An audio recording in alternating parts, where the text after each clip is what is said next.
Okay. Good afternoon, ladies and gentlemen. It is an honor to deliver this keynote speech at this prominent expo for green industries from around the world.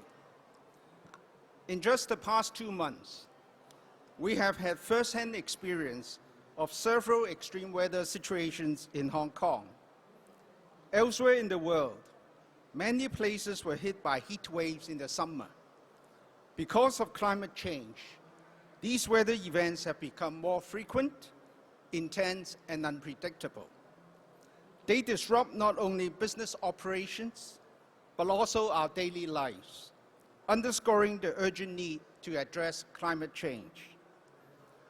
Understandably, international investors are becoming increasingly aware of risks and opportunities related to sustainability. Many are looking at more than just profit. At the same time, global companies are taking steps to reduce carbon emissions in their supply chains to meet their own climate pledges. All these point to a surge in demand for comparable and reliable information on how investees and business partners are planning for transition and what steps they are taking to decarbonize. This in turn will help inform business decisions, manage risk, and meet regulatory expectations. But advancing the global sustainability agenda is a long haul. Globally, particularly in the Asia-Pacific region, it will take at least 20 years or even longer to achieve net zero. This brings two key considerations to the fore. First, how can the progress of sustainability practices be measured? Second, how can sustainability-related efforts be articulated in a manner that is consistent and easily understood across the world? This is why the International Sustainability Standards Board's IFRS Sustainability Disclosure Standards, so-called the ISSB standards, have won significant wide-ranging support, including from those of us in Hong Kong. The ISSB standards were published in June this year. Put plainly, they are intended to be a common language for companies, investors, and regulators to communicate sustainability-related risks and opportunities. The standards will make related disclosures more consistent, comparable, and reliable across markets as well as firms.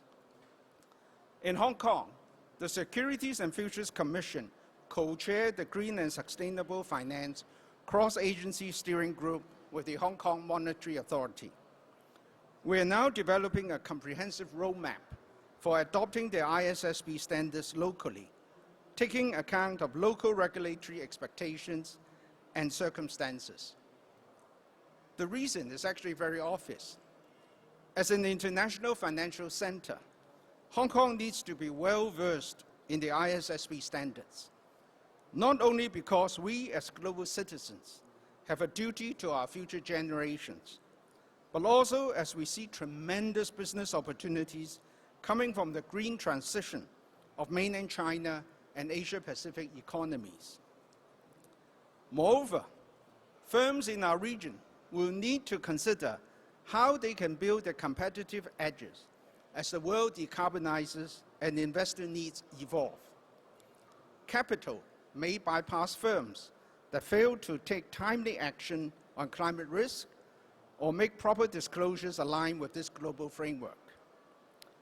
So for businesses operating or raising capital in Hong Kong, it is important that they start familiarizing themselves with concepts and issues of sustainability, such as the impact of climate change on their operations and their strategies to address this risk and the transition plans. All these are set out in the ISSB standards. Now, this brings me to the second topic on carbon markets. As economies embark on their decarbonization journey, carbon credits will play an increasingly integral role in helping the transition to a net zero economy, allowing businesses to offset the residual or hard-to-abate emissions. Companies can also use carbon credits to finance local or overseas projects that will bring about verifiable social and environmental impacts on the local community. There's great potential for us in Hong Kong to bolster our position as a regional carbon trading hub. Since publishing a report on the preliminary feasibility assessment of carbon market opportunities for Hong Kong, the steering group has continued to put in efforts to connect carbon market opportunities across the mainland, Asia, and the rest of the world. Core Climate is Hong Kong's international carbon marketplace, and it enables the trading of international voluntary carbon credits. Integrity and transparency will not only instill credibility and trust in the ecosystem, but also help scale up carbon markets. This is very much a live topic being considered by the regulatory community globally.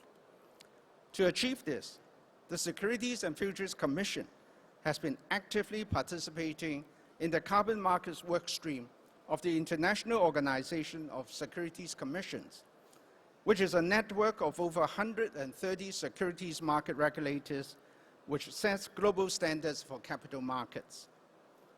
That workstream aims to identify considerations for ensuring the quality, integrity, and transparency of voluntary carbon markets. Lastly, I would like to talk about the role of technology in supporting sustainability ambitions. Effective scaling of sustainable finance globally very much depends on the quality, reliability, and coverage of real economy data. Collecting and communicating ESG data, particularly in the common international language of ISSB, plays a significant role.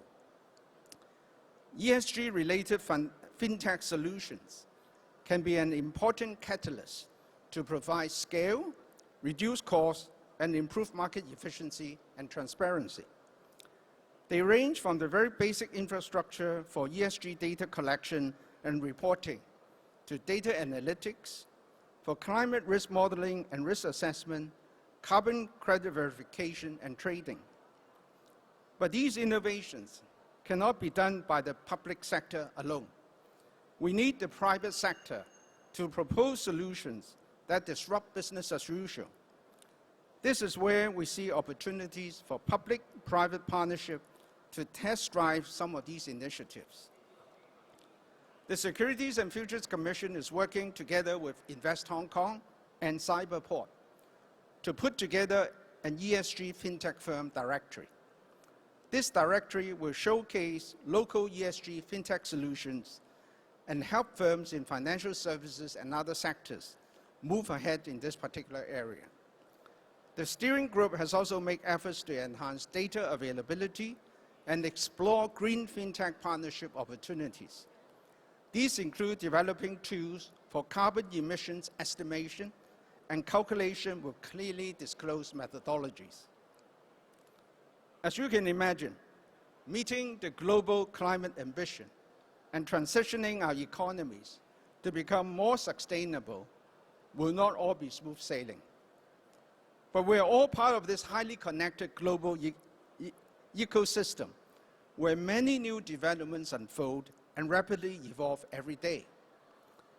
And I'm here to ask each of you in this room, business leaders and financial professionals alike, to rise to the demand and expectations and jointly support the global agenda for this very important cause. So in conclusion, I wish everyone a very fruitful conference. Thank you very much.